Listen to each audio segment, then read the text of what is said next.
Welcome back. You're still tuned into Midcap Masala right here on ET Now. And let's now put the spotlight on Hindalco. This one, remember, reported its numbers on Friday.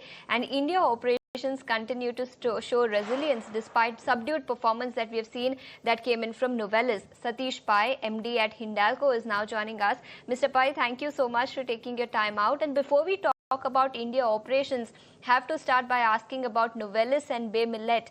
And the street clearly is not happy with the Capex overrun. From the initial Capex of just $2.5 billion, it has now jumped up to $5 billion US dollars. If you can take us through what led to this sudden spike in Capex estimate, and now are you firm of maintaining your guidance? So I think that first thing I wanted to say is that Bay Minette is now becoming a very strategic project for us, because the US is putting tariffs on any aluminium coming from outside the country. So people like us who will have large capacities in the US are going to benefit from the market that is the largest market in the world, and that is growing. Now, Bay Minette, since when we started it, the engineering has been pretty complex. There has been inflation due to various reasons in the last year. But we are very confident that this project is going to deliver a good return on the cost of higher than the cost of capital.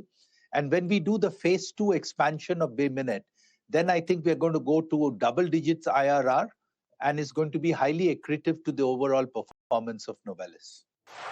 All right. Morning, Mr. Pai. This is Shrishti also joining in. But now that you're fully confident of completing the entire project in $5 billion planned Capex,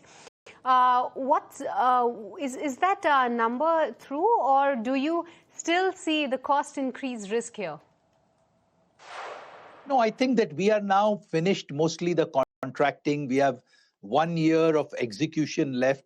So we have built in some contingency into the 5 billion number we gave you. So we are fairly confident of completing the project on time and on schedule.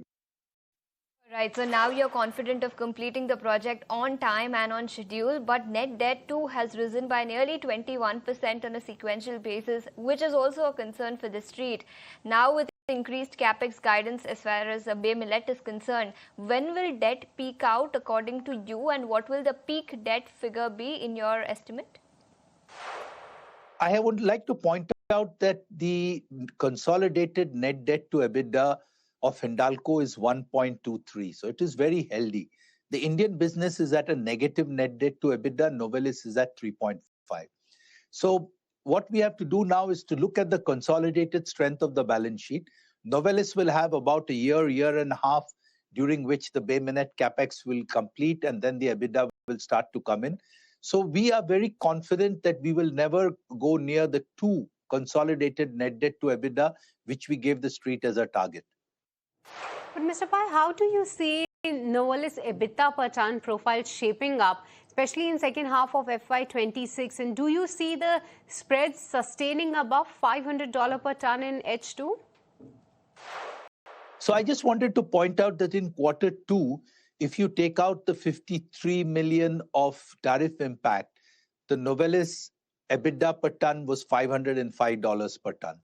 So I think that, the underlying performance of Novelis is very strong. We are hoping to mitigate the tariff impact in Q3, Q4.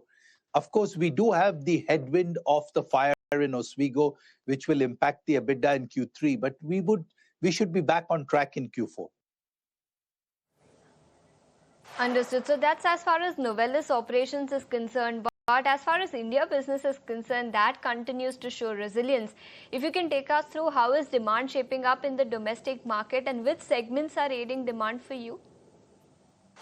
So firstly, I would like to say that in a monsoon quarter, our upstream business gave a remarkable performance of operational stability that gave these strong upstream results. Now, to your question, the market in India after GST 2.0 is extremely strong. So we are seeing domestic sales to be quite high and continuing into Q3. So we are overall very confident about the strength of the Indian market. All right. And lastly, Mr. Pai, one question that we tend to ask you every quarter. Now that the Bay Minette commissioning is on track and likely to be commissioned soon, any clarity on Novelis IPO plans then? No, I think that, for us, the focus is on getting Bay Minette completed, getting Novelis back to consistently over $500 per ton EBITDA.